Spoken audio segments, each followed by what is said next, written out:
भूमि है। यहाँ पर गाँवों में ऐसी बहुत सारी दंत कथाएँ और पौराणिक गाथाएँ सुनाई देती हैं। नमस्कार साथियों, मेरा नाम है संदीप गुसाई।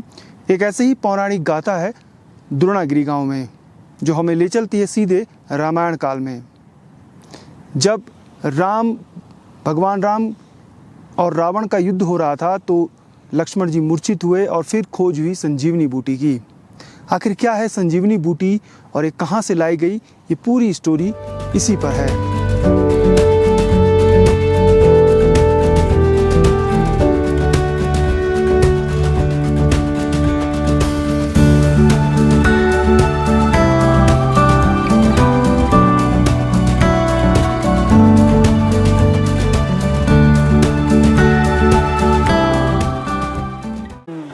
जब ये उसने हनुमान जी ने पहाड़ तोड़ा था तो ये तो त्रेता की बात है ना, ये अभी की बात नहीं है। तो बोलते हैं कि हमारे यहाँ के जो है लोग, वो बूढ़े लोग खेत गोड़ रहते हैं, तो त्रेता में जो हनुमान जी आए हैं तो वहाँ जो है वो देवे पे ले हुए थे, बहुत सारे देवे। तो क्या हुआ कि बूढ़े ने बोला कि बाबा जहाँ वो दिवा जले हुए हैं वहाँ हमारा द्रोणागिरी पर्वत है। तो गया हनुमान जी, यहाँ से गया था, उसने देखा पूरा पहाड़ में ऐसे चिलमिल दिवा बल रहे। उसने बोला मैं कहाँ तोड़ो। उसने जो है दाहिना फाटक निकाल दिया उसने, तो वहाँ जो है पूरा रोकड़ो वो रखा है और लाल खून की धारें हैं वहाँ।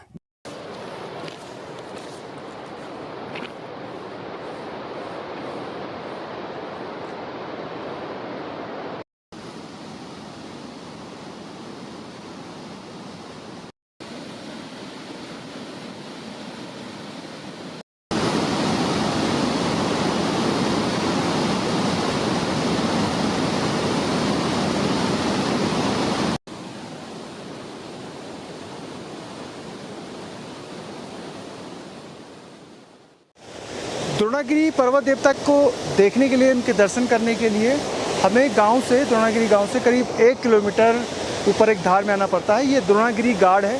तो द्रोणागिरी गाड़ को पार करके हम इस जो पहाड़ की चोटी है उस तरफ बढ़ रहे हैं। वहाँ से पूरा जो खंडित द्रोणागिरी पीक है वो दिखाई देता है। असल में द्रोणागिरी क्लस्टर ऑफ पीक्स है। उसमें Dronagiri first, Dronagiri second, Dronagiri third, 3 peak है अलग अलग, जो हम यहाँ से आपको दिखाएंगे तो आपको पूरा पता चल जाएगा कि आखिर कौन सा हिस्सा हनुमान जी यहाँ से तोड़कर लेके गए थे।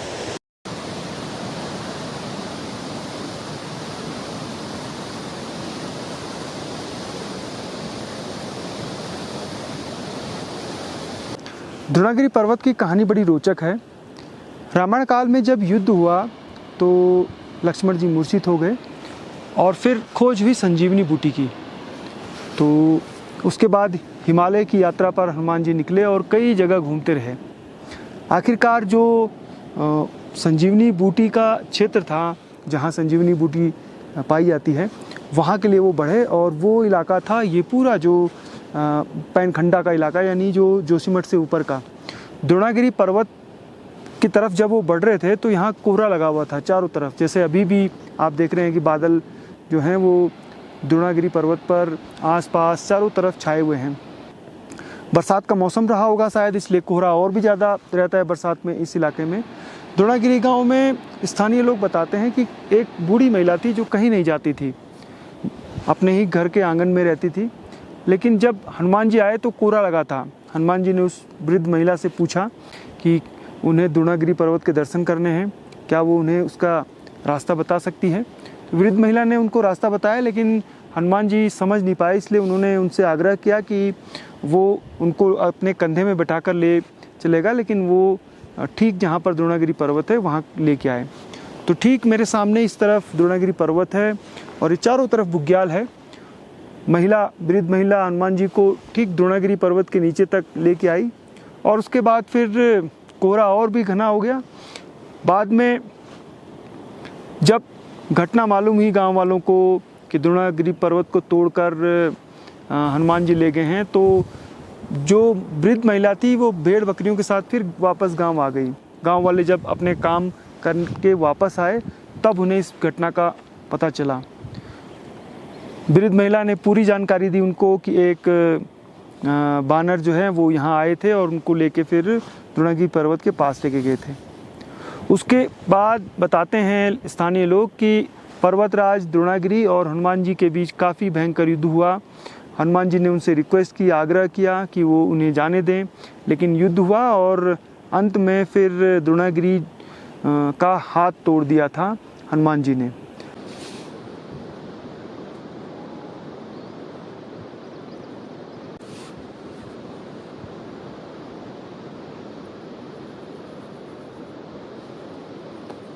द्रोणागिरी के आसपास भोजपत्र के जंगल हैं, जड़ी बूटियां हैं, झाड़ियां भी बहुत हैं।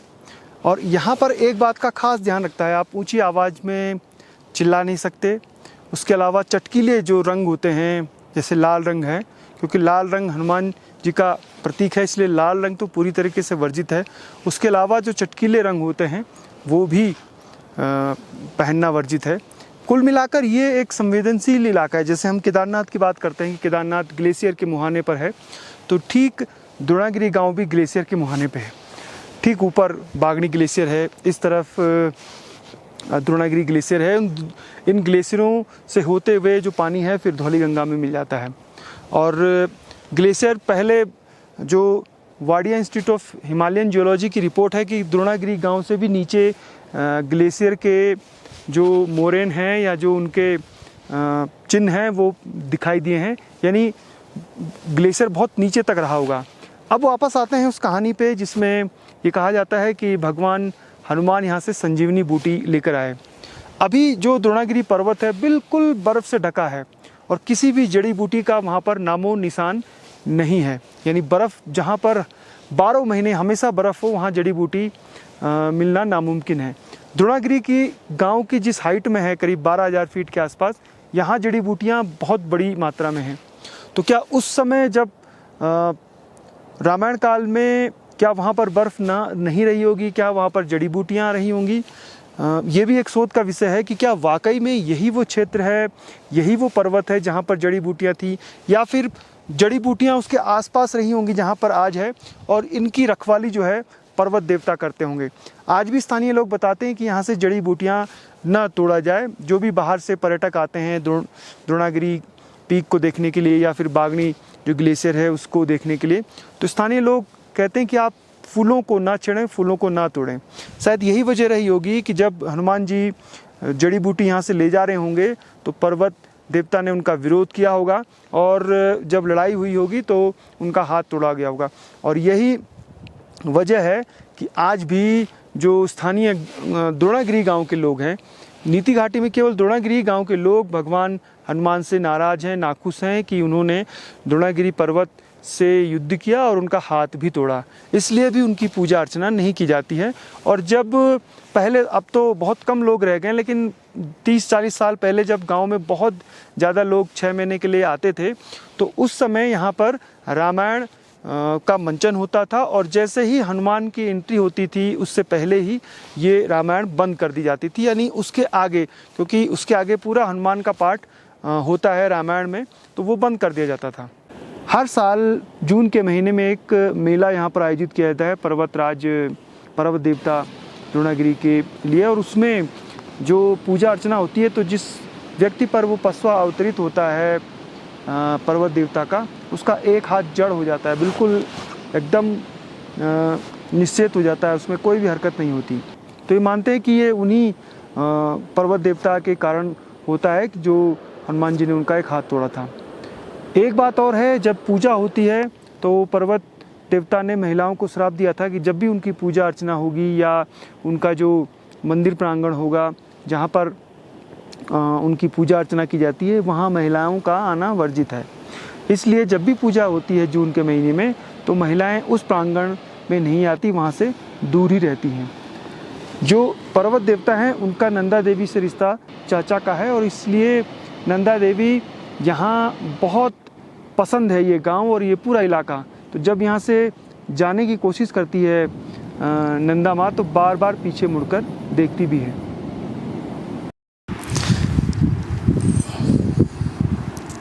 ये है नंदी कुंड का ट्रैक, यहाँ से होते हुए और आगे बढ़ना होता है। फिर ये यहाँ से ये जो धार है इसको पार करके और थोड़ा सा आगे जाके फिर नंदी कुंड है। अब आप देखिए ऊपर के इलाके में ब्राउन शुरू हो गया, अभी नीचे थोड़ा हरापन है, लेकिन जैसे जैसे सितंबर का महीना ख़त्म होगा तब तक यहाँ पर जो ब्राउन है वो शुरू हो जाएगा।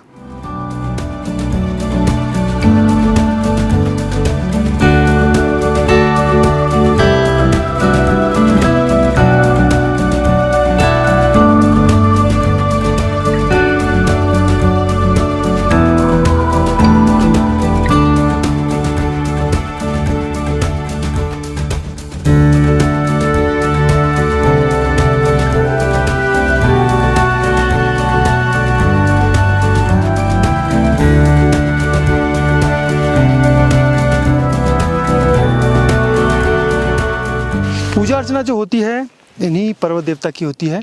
और जो आप लाल लाल निशान देख रहे हैं यही एक हाथ है जो तोड़ा गया था हनुमान जी द्वारा, और इसीलिए वहाँ पर खून जैसा एक निशान है। हालांकि यहाँ पर बहुत सारे पत्थर हैं जिनमें इस तरीके के निशान हैं, लेकिन जो हमारी आस्था है, हमारी मान्यताएं हैं जो इस गांव के लोगों की, वो ये है कि इतना ज़्यादा जो लाल है वो केवल यही पत्थर है, और इसीलिए यही पर्वत देवता है। हर साल जून के महीने में यहीं पर पूजा अर्चना होती है और एक पूरी बाउंड्री बनाई गई है जिसके अंदर महिलाओं का आना वर्जित है। पूजा पाठ से लेकर सब कुछ पुरुष ही करते हैं। फापर के आटे का भोग लगाया जाता है तो वो पीसना, सारा जो भोजन बनाने का काम होगा वो सभी पुरुष ही बनाते हैं।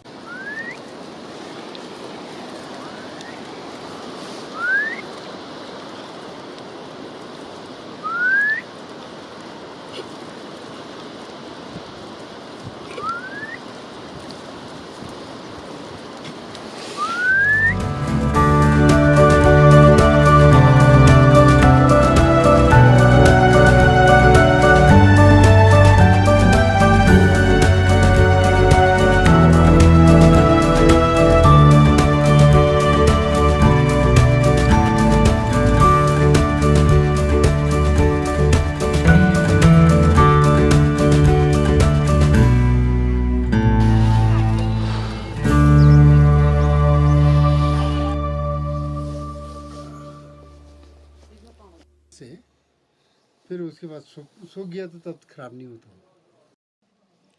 ये का कोई टेस्टी बनता हाँ हो गया। हाँ ये सूख गया ना। हम तो घर आए तब ये तो नहीं भूल सर मैं, ये पहले आई मुझे बात जानना नहीं। हम तो पहले जब बन था ये पर्वत जब तो था, कोई जमान में ये कोई खानता है कोई नहीं खानता है। जब ये सजन बूटी अरमाना ले जाए तो हम तिरबा खाना, दूसरा तिरबा नहीं खानता है।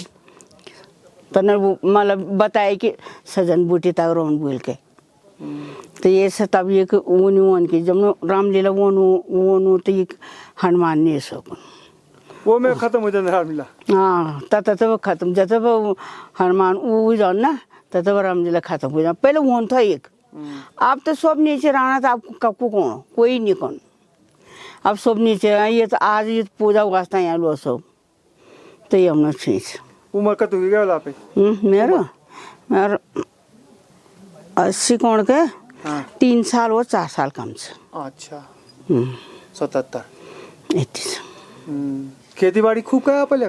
खेती बाड़ी पहले तो बहुत कोई क्या क्या का है? ये खेत का पहले गेहूँ बोतन था या वो बोतन था या आलू बोतन था या फाफर बोतन था या इसी के बनतन के मटर बोतन था या वो तो पूरा काम कर। एक हमारे यहाँ राजमा मत नहीं होता है बागपुर को सूझ बाकी सब ढेर सारे हजारों हैं। पहले तो ये था कि अतीस जैसे आप चाहोगे कि क्या कहते हैं जो बच्चों को पिलाते हैं बालजीवन गुट्टी, ठंडे पानी में पिलाओगे तो किस रोग की बीमारी, गर्म पानी में करोगे तो क्या है।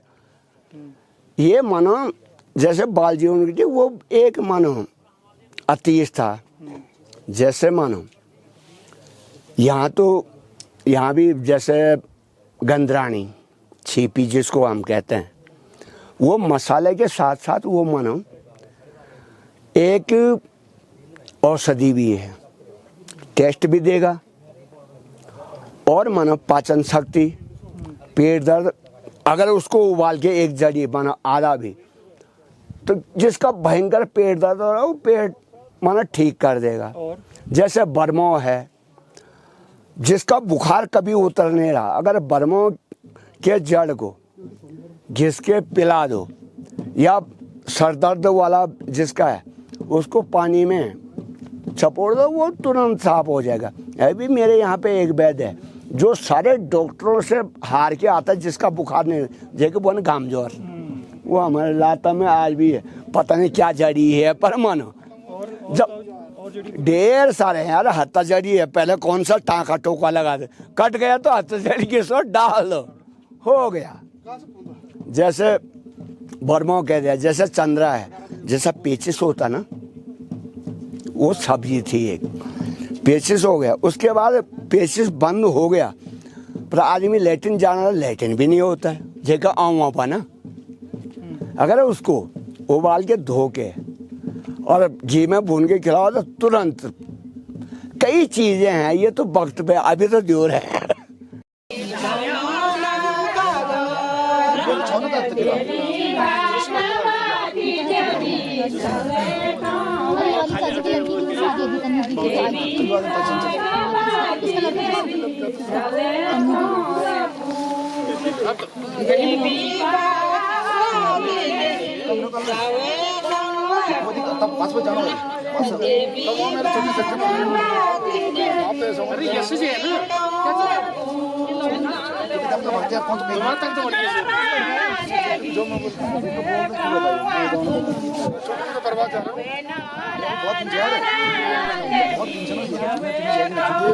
पेट खराब हो गया।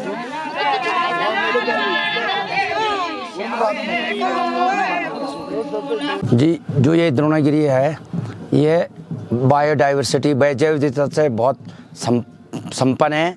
यहाँ पे हर प्रकार से पर्यटन, शैक्षिक पर्यटन, क्योंकि इस हाइट पे कई प्रकार के ये जैसे बेटुला यूटिलिस भोजपत्र है, और आपका जूनिफर है हाई एल्टीट्यूड पे, और हमारे मेडिसिनल प्लांट कई प्रकार के हैं जो अष्टवर्ग के हैं, इस तरह के बहुत चीज़ हैं। लेकिन यहाँ पे शैक्षिक पर्यटन, साहसिक पर्यटन के लिए हमारा बागनी और त्रिशूली पर्वत, हरदोल, चंगबंग और कलंका, सतमुन्याल और ये गरुड़ पर्वत, इन पीकों का बेस कैंप भी यहीं से है। सबसे ज़्यादा बागनी यहाँ से करीब 7-8 किलोमीटर आगे है, और ये तो एक साहसिक पर्यटन के लिए है।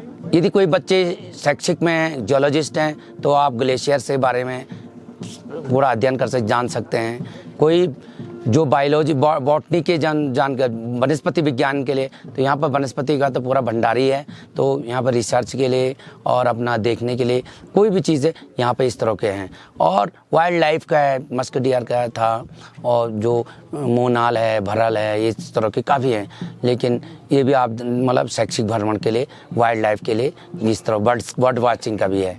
और इस तरह से यहाँ पे धार्मिक पर्यटन के लिए द्रोणागिरी पर्वत, संजीवनी बूटी तो आपने पता ही कर लिया होगा।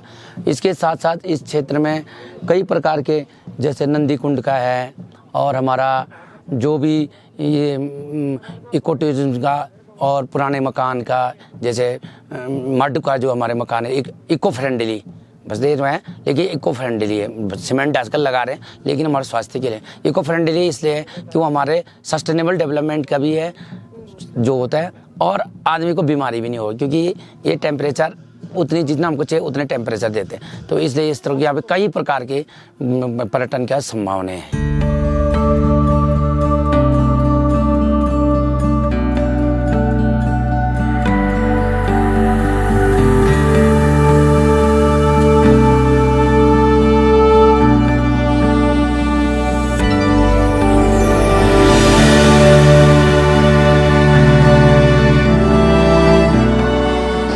द्रोणागिरी पर्वत का रहस्य है जो आज भी देश विदेश के जो प्रकृति प्रेमी हैं या फिर जो मैथोलॉजी को मानते हैं, हिंदू मैथोलॉजी को, उनके लिए रहस्य बना हुआ है।